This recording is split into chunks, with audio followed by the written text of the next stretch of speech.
Senior নেতৃবৃন্দদের সাথে আপনারা বেয়াদবি করবেন, আমরা চুপ থাকবো, এটা কিন্তু আপনার চিন্তা। সন্ত্রাসকে আমরা কিন্তু রাজনৈতিকভাবে মোকাবেলা করব। গতকালকে রাতে আমাদের যে তাৎক্ষণিক বিক্ষোভ মিছিল ছিল, সেখানে আমরা বলেছি যে যুবদল মাঠে আছে, সন্ত্রাসের বিরুদ্ধে মাঠে থাকবে। আমরা কাউকে মব সন্ত্রাস করে কিন্তু আমরা মব সন্ত্রাসের বিরুদ্ধে কিন্তু আমাদের অবস্থান পরিষ্কার। আমরা আর কাউকে ছাড় দেওয়ার সুযোগ নাই। দেয়ালে পিঠ থেকে গেছে। মবক্রেসি থেকে বাংলাদেশকে আমরা ডেমোক্রেসিতে নিয়ে যাব ইনশাল্লাহ। মির্জা আব্বাস সহ সিনিয়র নেতৃবৃন্দদের প্রতি আপনাদের যেই বেয়াদবি আস্ফলন, সেটাকে আমরা কোনোদিন কিন্তু ক্ষমার চোখে দেখব না। আমাদের সহনশীলতাকে দুর্বলতা ভাববেন না। অচিরেই বাংলাদেশের মাটিতে বিএনপির ভারপ্রাপ্ত চেয়ারম্যান, আমাদের শ্রদ্ধেয় অভিভাবক বাংলাদেশে আসছেন। আমরা যুবদলের নেতাকর্মী ভাইদেরকে বলতে চাই, আপনারা সজাগ থাকবেন। যে কোনো চক্রান্তকে আমরা সম্মিলিতভাবে মোকাবেলা করবেন ইনশাল্লাহ। ধন্যবাদ সকলকে। আল্লাহ হাফেজ। বাংলাদেশ জিন্দাবাদ।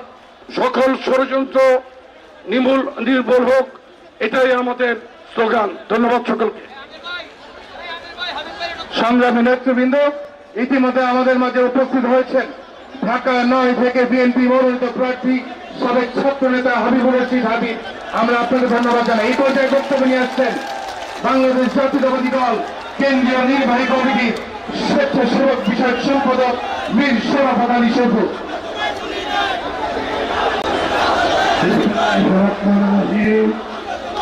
আজকের এই প্রাক্ষণে আমাদের গতকালকে আমাদের ভাইদের মুখপাত্র আদি শাহ এবং আমাদের চট্টগ্রামের নেতা সাধক সহ তাদের উপর যে গুরুবর্ষণ করা হয়েছে, তার প্রতিবাদে আজকের প্রতিবাদ সভা এবং বিক্ষোভ মিছিলের সম্মানিত সভাপতি আমাদের নবীন উপস্থিত আছেন।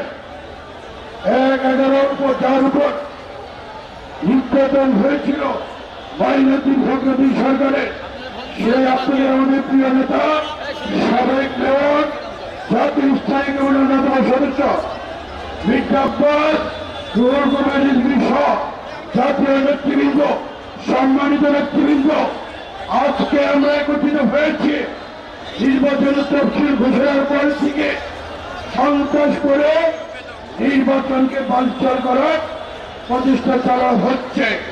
আমরা বলে দিতে চাই, যত সন্ত্রাসী করুক না কেন, নির্বাচন ফেব্রুয়ারিতে সময় মতো হবে।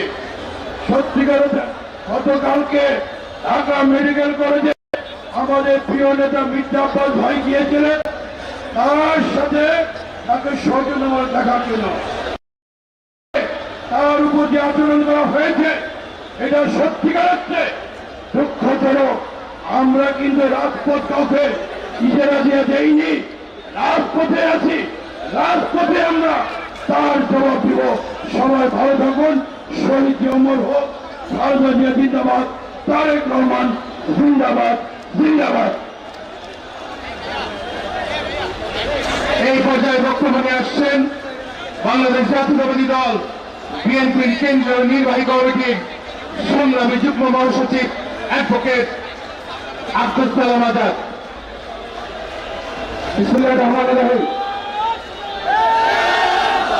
গতকাল ঘটে যাওয়া এই প্রতিবাদ সভা মহানগরীর সংগ্রামী সাধারণ সম্পাদক এবং আজকের সভা সভাপতি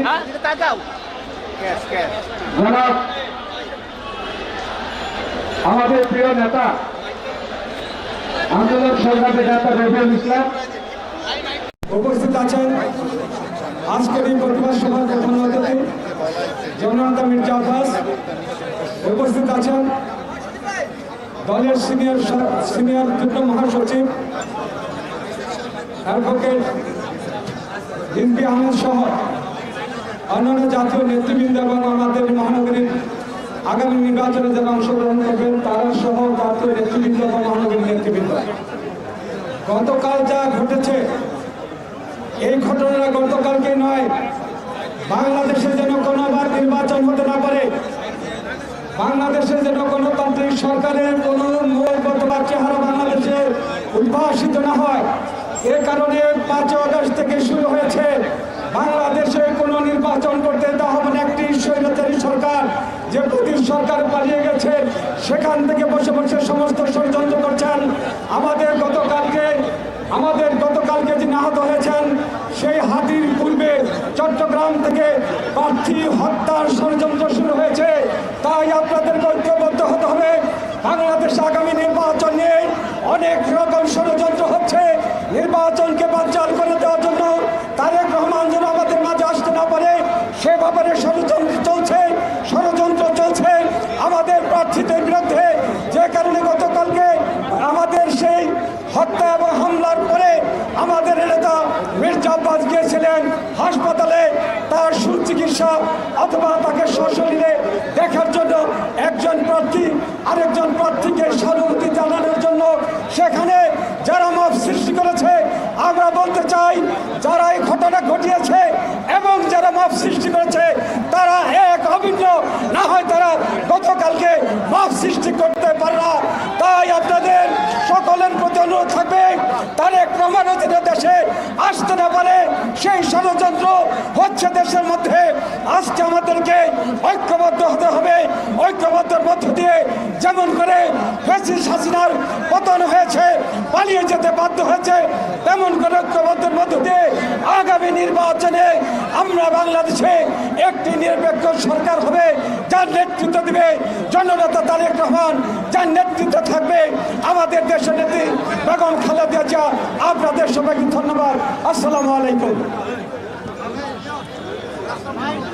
বাংলাদেশ জাতীয় বন্ধুগণ এই পর্যায়ে বক্তব্য নিয়ে আসবেন বাংলাদেশ জাতীয়তাবাদী দল নির্বাহী কমিটি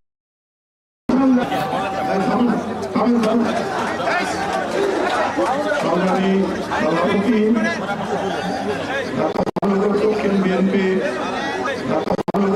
বিএনপি সচিব তানভীর আহমেদ রবিন উপস্থিত রয়েছেন বাংলাদেশ জাতীয়তাবাদী দলের জাতীয় স্থায়ী কমিটির সদস্য, সাবেক মেয়র, সাবেক মন্ত্রী। In a moment, Todd's mom will read her son's internet browsing history. What? ExpressVPN apps keep your activity and identity private while you browse, stream, email, or download. To learn more and get 3 extra months of ExpressVPN protection for free, go to expressvpn.com/mom.